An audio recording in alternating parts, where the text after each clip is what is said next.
أعوذ بالله من الشيطان الرجيم. بسم الله الرحمن الرحيم. حاميم عين سين قاف. الله عالم دے پمانا دے حروفو.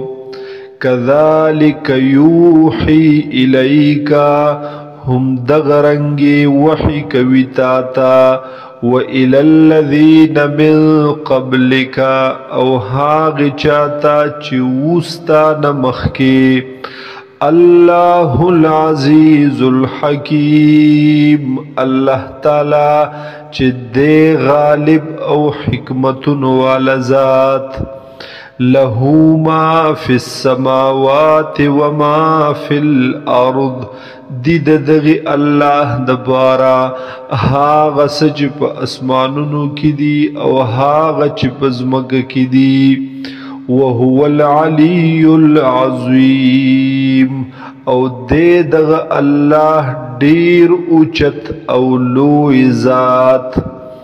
تکاد السماوات قریب دا چه اسمانونا یتفتورن من فوقهن وچوی دبر طرفنا. والملائکت یسبحون بحمد ربهم.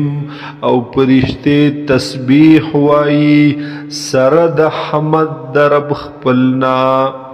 وَيَسْتَغْفِرُونَ لِمَنْ فِي الْأَرْضِ. او بخن غواړي استغفار کوي د هاغه چا د پاره چې دی پزمکه کې. الا خبردار ان الله هو الغفور الرحیم.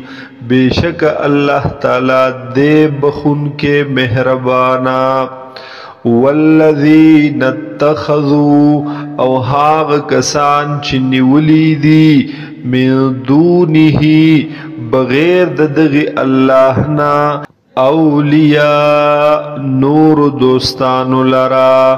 اللہ حفیظ علیہم. دے اللہ تعالی حفاظت کون کے دوی نگہبان نگران پدوی. وما انت علیہم بوکیل. او نیتو اے حضور صلی اللہ علیہ وسلم دوی ذموار. وَكَذَلِكَ أَوْحَيْنَا إِلَيْكَ. او هم دغرنگی وحی کړی د منگتا تا اے نبی علیہ السلام قرآنا عربیا. د قرآن پاک چه دے پا عربی جبکی.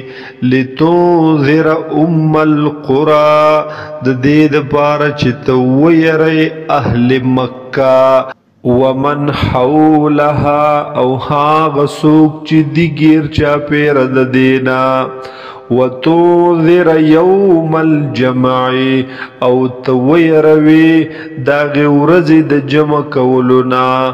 لا ریب فیه چه هیس شک نشت دے پہغی کی. فریق فی الجنت.